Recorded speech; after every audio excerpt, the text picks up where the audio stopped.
billionaires who were poor once, and how you can make money. Growing up poor isn't easy. When you're worried about when the next meal is coming from, it can be a stressful childhood.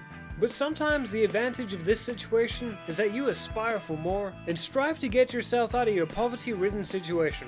What we're going to take a look at today are 5 billionaires that started off with very little and managed to accumulate an awful lot of money. We're also going to take a look at what you can learn from them.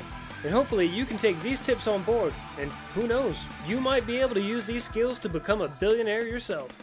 But before we continue with our look at the self-made super wealthy, just a nudge to give us a thumbs up if you like the video, and click the notification bell to get the latest motivational, luxurious videos straight to your inbox.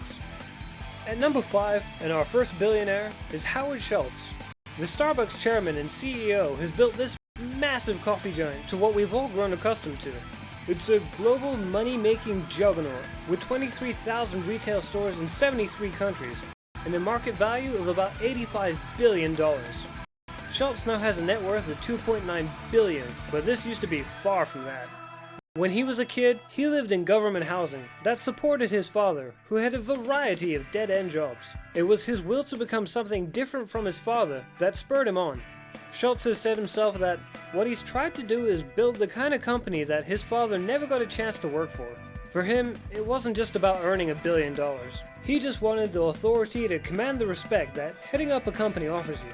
What we can learn from Shultz's story is to have a vision of where you want to see yourself, even if that vision is spurred on by a complete contrast to what you were brought up with. Be clear with the vision and where you see yourself in the future. When times get difficult, and they will, if you hold on to this vision, it will spur you on to push through and achieve your dream, just like Shultz did. Next at number 4, let's take a look at Larry Ellison. Ellison isn't necessarily a household name, but he's up there with some of the most successful leaders in the tech sphere. He's the former CEO and founder of database giant Oracle. But in a past life, he grew up in a lower middle class community on the south side of Chicago, where he needed to keep to himself in order to not run into trouble. As of now, he's worth over $75 billion, and those days are far behind him. Ellison was raised in a small apartment by his great-aunt and great-uncle, who were once successful, but lost it all in the Great Depression. He has clearly managed to escape this relative poverty, and is one of the most wealthy men on the planet, let alone the US. He puts this down to hard work. He's a big believer in the American dream, and has said that everyone who works hard has the opportunity to make almost anything possible. He's also sung the virtues of working smart and well. So work hard and smart, and you could be on the road to becoming a billionaire. What we can learn here is that the American dream preaches that whatever your background, you can make a success of yourself through persistence and effort. Regardless of where you are in the world, take this lesson on board and work as hard as you can with smart decisions to get to where you want to be. We're about halfway through our video now, so another reminder just to give us a thumbs up if you're enjoying the video, and click the notification bell for more videos just like this one from Be Distinguished. Now, let's get back to the billionaires. At number 3 is Paul DeJoria, and he represents a great story of not giving up and showing that it's possible to go from the very bottom to the top. The mogul now has a net worth of over $3 billion, from founding the high-end tequila company Patron Spirits Co. and hair care company Paul Mitchell Systems. But his life has been far from straightforward. He is a former foster child and grew up poor in the Echo Park neighborhood of Los Angeles. He talked about his family living off 27 cents in their pocket, and he was homeless twice before he made it big. Then, in the 80s, he joined forces with Paul Mitchell in 1980 to create the hair care brand that transformed his life. DeJoria's story shows us all that no matter how low we go, there is always an opportunity to climb back up with persistence and determination. He didn't give up, and now he's earning as much as a small country. We can all learn a valuable lesson here, that no matter how low you are, there's always someone out there that's been lower and had the strength to continue. No matter how bad things seem, you can always pull yourself up one step at a time. At number 2 of the billionaires to take an example from is Hamm. The oil tycoon is now worth close to $15 billion. When he was 16, he had to take a job at a gas station just to support his family. It was a chance meeting with a potter that changed his fortunes around. He said that watching the passion the potter had for manipulating his clay showed that following your passions will have you reaping the benefits later on in life. In his own words, Hamm has said it was clear that he did well because that was his passion, his art, and the message was that all of us could do well if we followed our passion in life.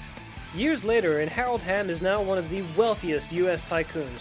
This is a far cry from his childhood of being raised by sharecroppers who put him to work picking cotton barefoot. What we can all take away from Hamm's story is to identify your passion and use it as a guide to follow. If you're passionate about something, you're more likely to make a success of it. Finally, our number one billionaire to learn from is J.K. Rowling. She's dropped to millionaire status due to her generosity, only to bounce back up to the exclusive billionaire club. Her Harry Potter franchise is massively successful around the world, and people are more than happy to buy into it. This franchise was just some notes when Rowling moved to Scotland with a young daughter as a single parent. Before her world turned around and she was published, the author had very little as she worked as a teacher, writing in every spare moment that she could get. Rowling remembers nights where there was literally no money and she didn't have enough to feed her hungry daughter. But eventually, her book was picked up and became one of the most successful ever seen, along with the others in the series.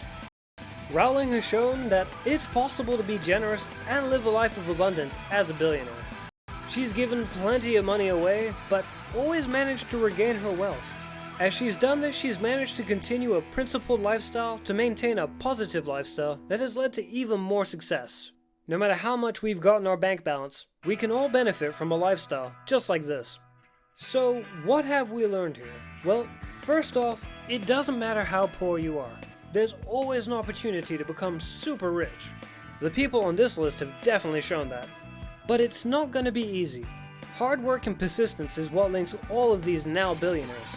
None of these names got rich easy, as there were many years of struggle.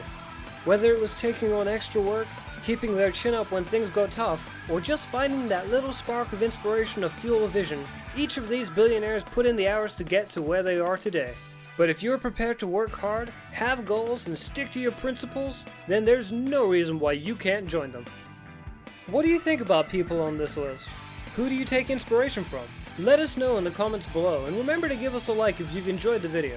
If you want to see more motivational videos on luxury, be sure to click that notification bell to get the latest from The Distinguished. Thanks for watching.